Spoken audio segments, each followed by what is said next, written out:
Hello, hello, hello, hello, hello, hello.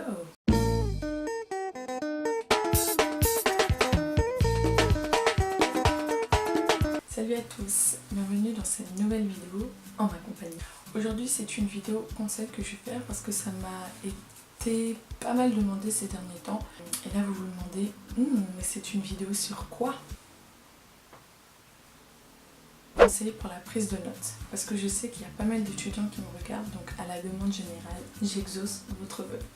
Vu qu'on est encore un petit peu au début d'année, je pense que c'est une vidéo qui peut être utile, non seulement pour ceux qui viennent de rentrer à la fac, qui connaissent pas du tout cette manière de travailler là, cette manière de fonctionner, mais aussi pour ceux qui sont un peu plus entraînés pour la prise de notes. Voilà, ça peut être des conseils qui peuvent vous permettre d'être un peu plus efficace dans votre prise de notes. Donc attention, je suis pas du tout en train de dire que je suis experte, loin de là, j'ai pas fait d'études sur la prise de notes, sur le comportement des individus en prise de notes ou quoi que ce soit, pas du tout. C'est juste quelques astuces que moi-même j'applique quand je prends des notes en fait, et qui fonctionnent, qui me rendent assez efficace, donc si ça peut vous aider, pourquoi pas. Ça me ferait énormément plaisir de vous venir en aide et on va commencer sans plus tarder. Il y a 12 conseils, c'est parti.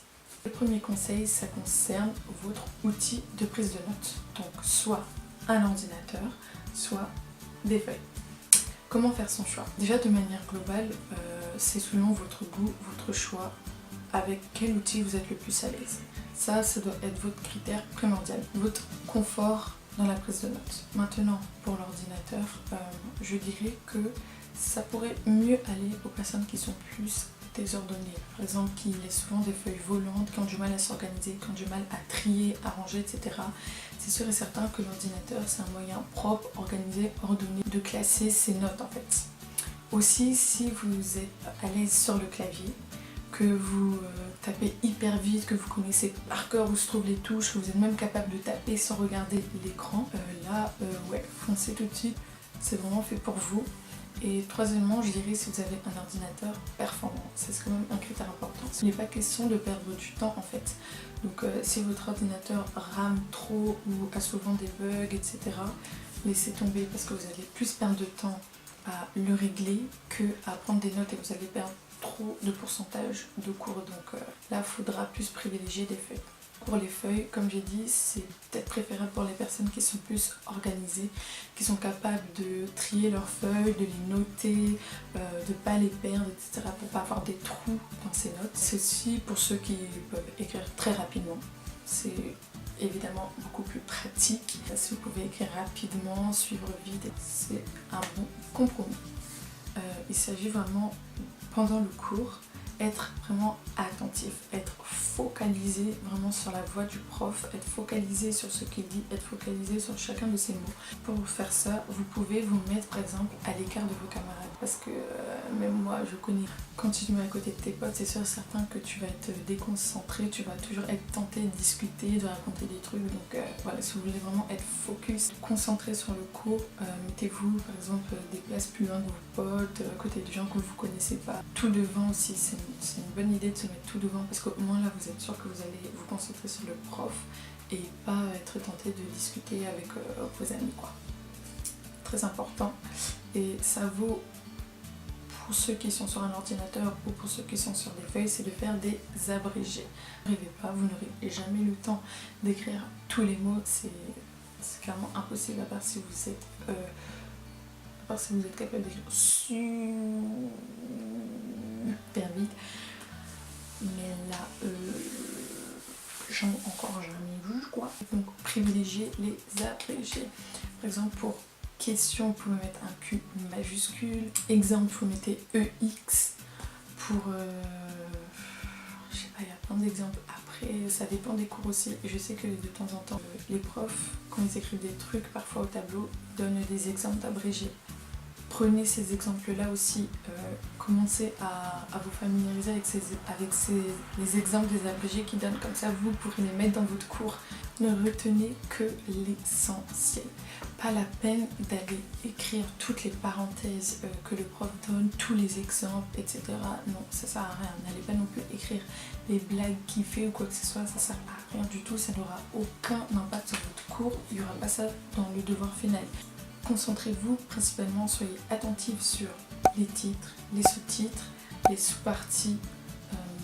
Concentrez-vous sur le plan du cours, c'est le plus important. Si vous avez ça, après vous pourrez vous y retrouver facilement. Il y aura une chronologie dans votre cours et vous comprendrez mieux tout en fait. En premier lieu, le plan et ensuite quelques exemples évidemment pour compléter votre cours. Les dates aussi, les noms propres, ça peut toujours aider pour vos recherches, après pour vos révisions. C'est le plus important, le reste, poubelle. Là c'est pour ceux qui sont un peu plus méticuleux, qui sont très pointilleux sur les fautes, comme moi. Quand vous prenez vos notes, ne commencez pas à vouloir corriger vos fautes. Franchement, vous n'aurez même pas le temps de le faire. Que vous soyez sur ordi ou sur feuille, vous n'aurez pas le temps de le faire. Donc, ne perdez pas ce temps-là précieux alors que vous pourrez le prendre pour continuer à écrire. Vous le ferez après, ça c'est vraiment après. S'il y a des fautes, vous comprendrez quand même. Donc, vous aurez juste à les corriger après, ça c'est pas un souci. Là, ça concerne plus ceux qui sont sur feuille. Moi, je vais vous dire les stylos qui sont à bannir, déjà les stylos à gel, parce que quand vous allez passer vos mains, vous savez, toute l'encre va s'étaler, enfin ça va pas du tout être propre. Oubliez aussi le stylo à plume, parce que quand vous allez être en train d'écrire, il n'y aura plus d'encre, vous allez devoir changer. Non, c'est encore une perte de temps. Les crayons gris, c'est pas top non plus, parce que ça peut s'effacer, on sait jamais, c'est pas très pratique. Je vous conseille principalement déjà un stylo avec lequel vous êtes à l'aise.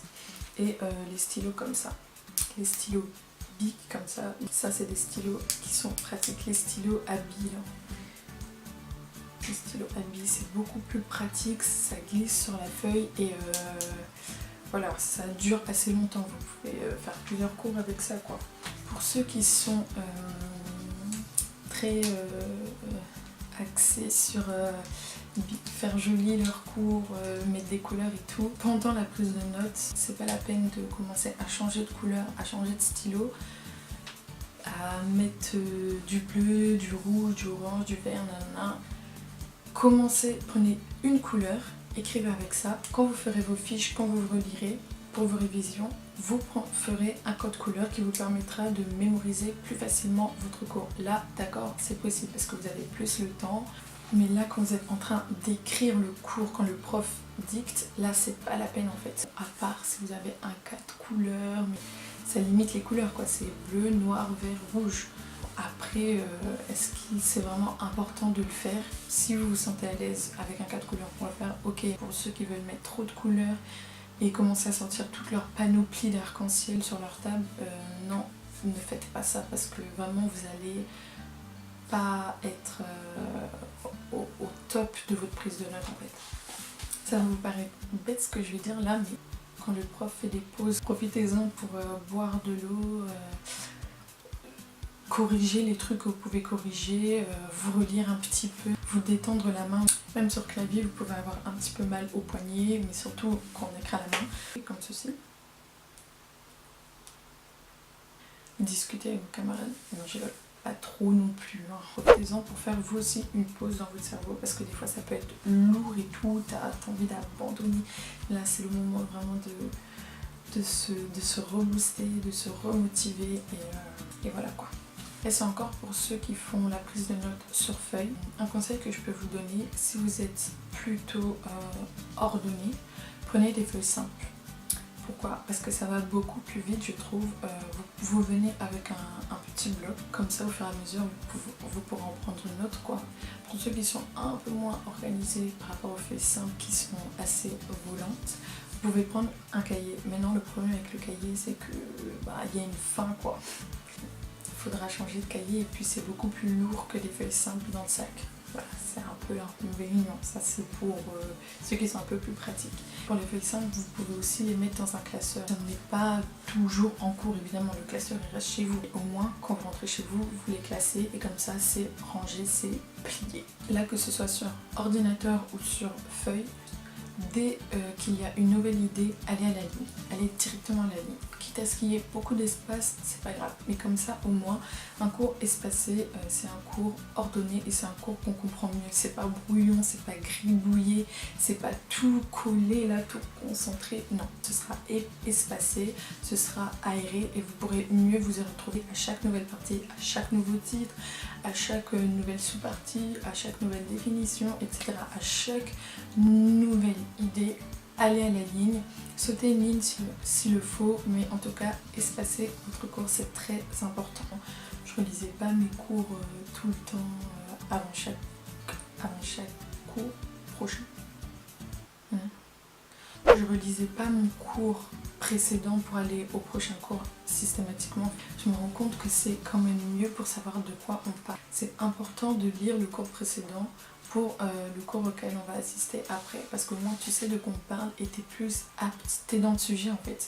C'est-à-dire que tu plonges directement dedans, t'es dedans, tu comprends de quoi on va parler, du sujet, du thème, de la matière. C'est un conseil très pratique, c'est pour ceux qui veulent le faire, hein. Franchement c'est pas du tout obligatoire. Franchement la prise de notes c'est quand même un exercice sportif, on va dire, j'abuse, mais vous voyez ce que je veux dire.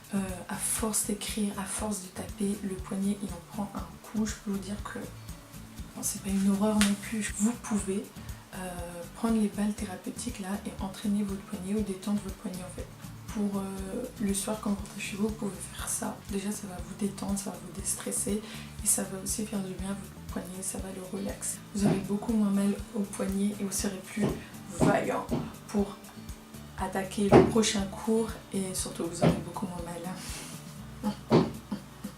Je vous remercie d'avoir regardé cette vidéo, j'espère que tous ces conseils vont vous être utiles, qu'ils vont vous apprendre de nouvelles choses et qui vont vous permettre d'être beaucoup plus efficace dans votre prise de notes. N'hésitez pas à commenter, à partager, à mettre des pouces bleus pour m'encourager, à vous abonner si ce n'est pas encore fait car c'est gratuit et à activer la petite cloche pour que vous soyez prévenus dès que je sors une nouvelle vidéo. En tout cas je vous fais de gros bisous, on est ensemble.